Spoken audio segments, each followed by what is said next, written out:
After the baby shower, I opened my app. $35,000 vanished overnight. My cousin smiled. It's just a little gift. From you to me. I grabbed my bag and said, perfect. Now watch what happens next. She turned pale as the door swung open. The moment I saw the notification pop up, my stomach dropped. $35,000. Gone. I stared at the screen, willing it to be a mistake. A glitch. A hack. Anything but what I feared. Hey, you okay? My cousin Danielle asked sweetly, swirling her mimosa as she lounged on the couch like the queen of the party. I didn't answer. I just turned my phone to face her. Her eyes flicked to the screen. The smile never left her face. It just sharpened. Oh, she said with a little laugh. That. Come on, it's not that serious. It's just a little gift. From you to me. I blinked, trying to process her words. My pulse thundered in my ears. Excuse me. Danielle leaned forward, her manicured fingers brushing imaginary lint from her floral dress. You always say family should help each other. So, I helped myself. You're doing fine, aren't you? People were still buzzing around the living room, clinking glasses, passing pink cupcakes, talking about due dates and nursery paint. The baby shower was still in full swing, but I could barely hear anything beyond the blood rushing in my head. You stole from me, I said, my voice dangerously calm. She rolled her eyes. Stole? Wow, that's dramatic. It's not like you're struggling. I never gave you my account, I hissed. Oh, please. She waved a hand. You used your phone to send money to the caterer last night and left it charging in my kitchen. I saw your PIN. 4 digits, real Fort Knox, by the way. She sipped her drink and smirked. Anyway, it's already spent. So what now? You gonna cry in front of everyone? Make a scene. I stood up slowly, my fingers wrapped around the handle of my bag. Perfect, I said. Danielle's smirk faltered. Now watch what happens next. And just as I said it, like a perfectly timed cue, the door swung open. Danielle's fiancé stepped in, confused and flushed, holding a half-opened envelope and a printed receipt. Danny, he said slowly, why is there a transfer from your cousin's account to your PayPal labeled refund, baby gift scam? Her face went white. The room began to quiet. Heads turned, and I finally let the rage I've been swallowing for years rise to the surface. Danielle's mouth opened and closed like a dying fish. W, what are you talking about? She stammered, reaching for the envelope her fiancé held. But he took a step back. Don't, he said. Don't lie to me, Danielle. This isn't the first time something's been off with your gifts from family. A few guests gasped. Someone actually dropped a cupcake. Danielle's mother, Aunt Claire, rushed over. What's going on here? She stole from me, I said, lifting my phone and shaking it in the air. She transferred $3,500 from my account after snooping on my phone. Claire turned to her daughter, scandalized. Please tell me this is a joke. Danielle straightened her back. Everyone calm down. I was going to pay her back. She wouldn't give it to me when I asked. When you asked? I laughed, incredulous. You never asked. You just took it. Like always. Danielle turned to the crowd. She's always been like this. Making drama out of everything. She's bitter and broke. She didn't even want to come today. I stepped closer, lowering my voice so only she could hear. You begged me to come. You even sent me that passive-aggressive invite with a note that said, it would mean so much if just this once you weren't selfish. Her jaw clenched. Oh, you didn't think I'd keep receipts? I added, tapping my bag. Funny thing is, I brought something too. I reached inside and pulled out a printed bank statement. Let's talk about that time you borrowed $1,200 for emergency dental surgery last year. I flipped the page. And the $800 for your rent that month you lost your job. And the $450 for the baby shower planner you fired after 2 weeks because she wasn't aesthetic enough. Should I keep going? Danielle was shaking now. You said it was all temporary, I went on. But guess what I learned? You have a job. You never lost it.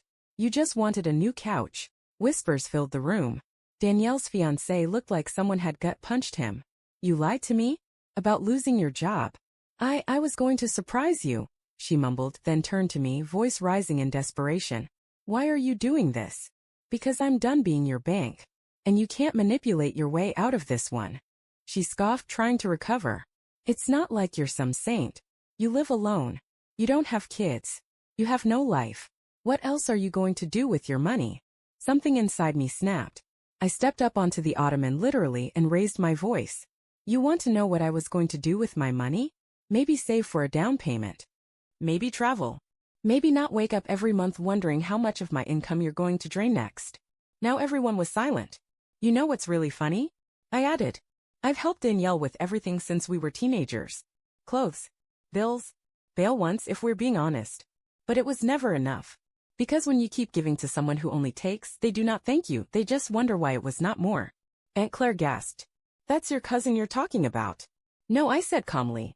That's my thief of a cousin I'm talking about. I looked around at the guests. And all of you sitting here clapping for her curated Pinterest perfect life? She built it on guilt. On lies. And on my bank account. Danielle exploded. You think anyone here cares about your sob story? You're pathetic. You think you're so much better than me because you pay your bills on time and post quotes about boundaries on Instagram like it makes you a good person. I smiled coldly. No. But I am better than a 34-year-old manipulator who throws herself a baby shower with stolen money. She lunged forward, but her fiancé stepped between us. Stop, he said, voice low. Just stop. And then the final detonation. He turned to me, voice calm but deadly serious. Did she steal from anyone else? I froze. You mean like her parents? Friends? Me? I didn't want to say it, but I couldn't lie. I don't know. But I wouldn't be surprised. Danielle's face was pure horror now. Her fiancé looked down at her, finally seeing her for what she was. You told me your grandma's pearls were stolen, he said slowly. Did you pawn them? Danielle didn't answer. You sold them, didn't you? Someone in the back gasped. A few women stood up and left the room. Are you happy now? She shrieked at me. You've ruined everything. I slid off the ottoman, grabbed my purse, and slung it over my shoulder. Good, I said quietly. Now maybe I can start rebuilding my life. And I turned and walked out, leaving Danielle, her fake smiles, and her perfectly decorated lies behind me. I didn't even make it halfway to my car when I heard Danielle scream behind me. You think you won? This isn't over. You think I'm the only one who took money from you? I froze. Turned. What does that mean? She was standing at the top of the porch steps, mascara streaked, hair wild, holding her belly like it gave her moral high ground. You think you're this noble little victim? Maybe check who else has been in your pockets. That stopped me cold. What are you talking about? She laughed bitter, shaking. Oh, you still don't know, do you? Maybe ask your mother. The words hit me like a truck. What? Ask your mom, Danielle repeated, smirking through her ruined lipstick.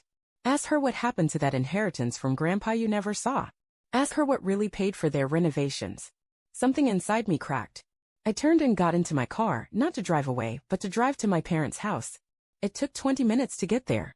I don't remember the road. My fingers were white-knuckled on the wheel the whole time. When I arrived, Mom was in the kitchen as if nothing had ever happened, sipping tea like it was 1952. Hey, honey, she said, not looking up. How was the baby shower? I dropped my bag on the floor and placed both hands on the table. Where's Dad? She blinked at me. What? Where? Is Dad? In the garage, I think. Why? What's going, eh? You stole my inheritance. The teacup stopped midair. What? I said, my voice shook, louder now. You took the money Grandpa left me, didn't you? Mom put down the cup slowly. Oh, that money, she said carefully. Sweetheart, that was a family decision. We were going through a rough patch at the time.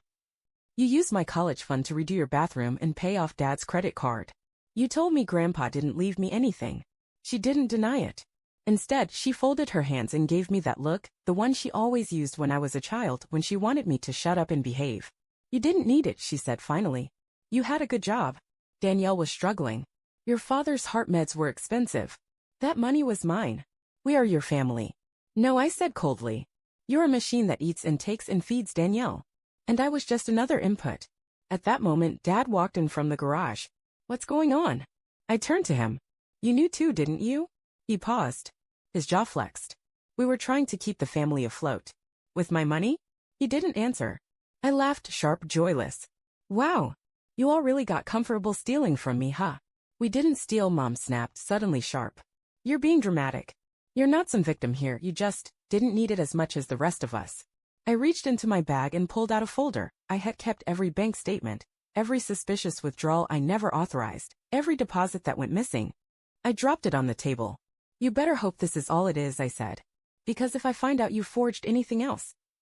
You wouldn't dare, my mother hissed. Oh, I would. My phone buzzed just then. A message. From Danielle. Oops. Almost forgot. You might want to check your credit score. Again. My heart dropped. I opened the app. Stared at the alert. New credit account opened, $15,000 line approved yesterday. Are you kidding me? I clicked into the details. And then I saw it. Co-signer, Margaret J. H., my mother. You opened a credit card in my name? I whispered, turning toward her. Yesterday. She blinked. Then she smiled. You're overreacting, she said sweetly. It's just temporary. We needed something for the nursery. I said slowly, voice trembling. For Danielle, she said. She's having a baby. She needs help. You committed identity fraud. She sighed. It's family. You're so obsessed with money, you're losing your sense of duty. That was the last straw. I pulled out my phone and hit record. Pointed the camera at her. Go ahead, I said. Say that again. What are you doing? Say it. Say what you just said. About the card. About Danielle. My dad stepped forward. Turn that off. I didn't. Either you pay it back tonight, I said, or I go to the police tomorrow. And I press charges. You wouldn't. Try me. The room was frozen. And then a voice from the hallway broke the tension. It was Danielle's fiancé. He stood there, holding Danielle's phone. I saw her messages, he said. The ones to your mom. The ones about taking advantage of you before the baby's born. I thought she was joking. He stepped forward and placed the phone on the table. She wasn't. Then he looked at me. I'm done with her. And if you want to go nuclear, I'm with you. I was stunned. Why are you here?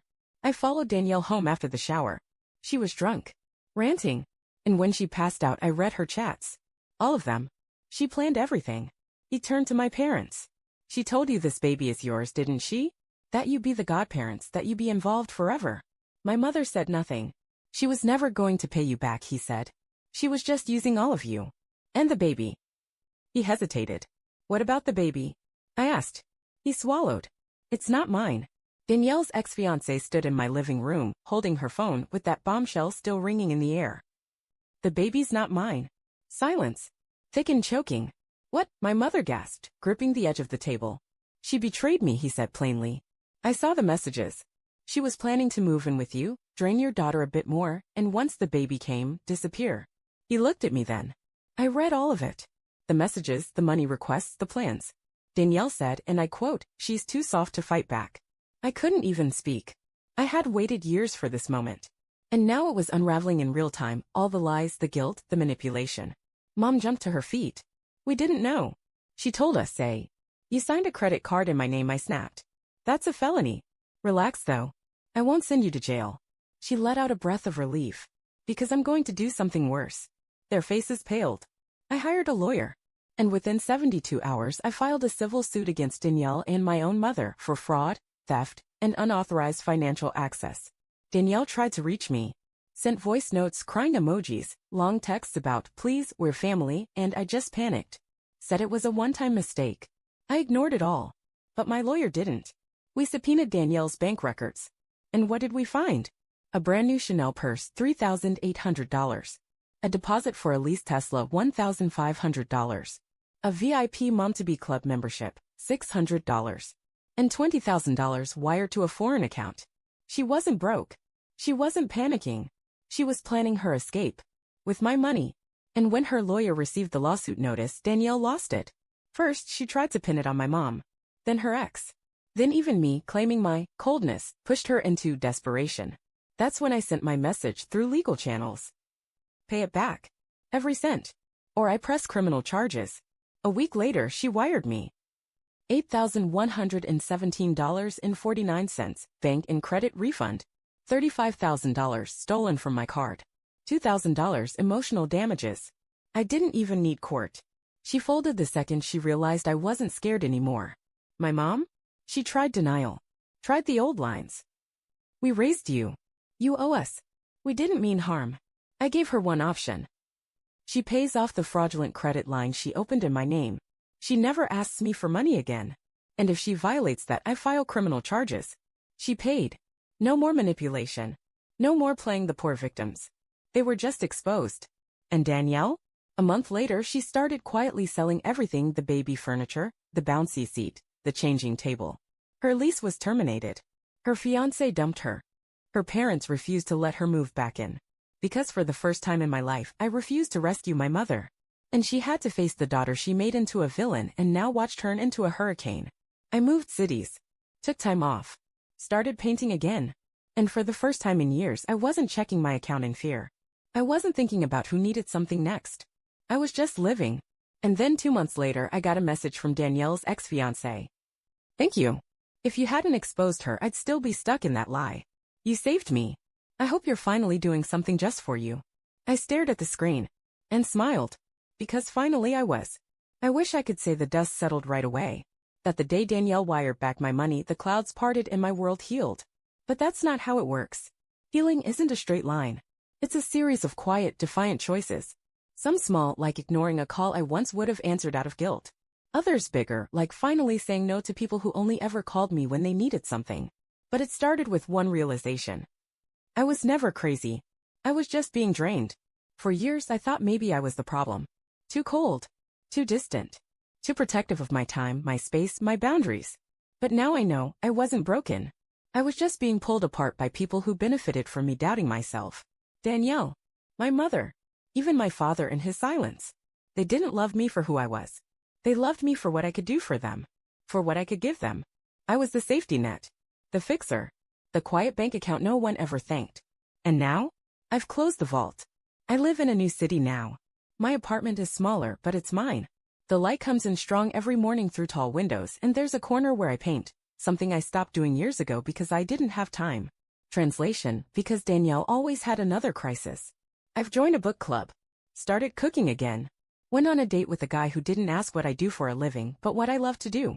And I didn't lie or downplay. I told him everything. And it felt good. There's no longer this feeling in my chest, the one I used to carry like a brick of guilt. It's gone. Some nights I still get texts from relatives. You and your mom should talk. Life's too short. Danielle's having a hard time. Can't you just forgive her? Family sticks together. But I've stopped responding. Because here's the truth no one wants to admit. Family that only loves you when you're useful isn't family. It's a debt collection agency with your last name. I remember one moment vividly. It was about 2 weeks after Danielle paid me back. I got a letter handwritten from my grandmother's sister. We weren't close. She'd always been quiet at gatherings, sitting at the edge of the room, knitting or watching with tired eyes. Inside the letter she wrote, I saw what they did to you. I wish I had spoken up sooner. They did the same thing to your aunt back in the day. She never recovered. But you? You broke the chain. I'm proud of you. I cried reading that. Not because I was sad, but because for the first time someone saw me. Not as difficult. Not as cold. Not as selfish. As brave. Danielle's life unraveled fast. Word got out. Her Instagram, once full of baby bump photos and bless mama vibes, went dark. Mutual friends stopped defending her.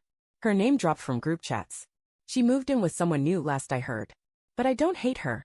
Not anymore. Because hate takes energy. And I've given her enough. My mom? She hasn't reached out in weeks. Not since the day I told her. I forgive you. But that doesn't mean you get access to me anymore.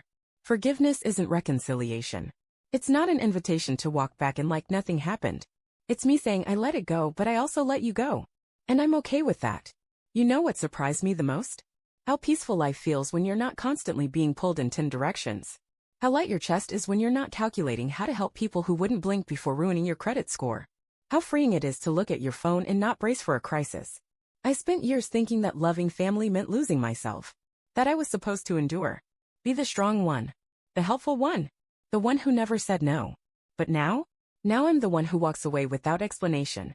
Who doesn't beg for understanding. Who protects her peace like it's sacred. Because it is. So if you're reading this and you've ever been made to feel guilty for protecting yourself. If you've ever been called selfish for saying no. If your kindness has been weaponized. If your bank account is their lifeline but your feelings are invisible. Let me say this clearly. You're not selfish. You're not cold. You're not wrong. You're just tired. And you have every right to stop bleeding for people who won't even hand you a bandage. They called me selfish. Now they call me gone. And honestly, that's the most peaceful name I've ever answered to.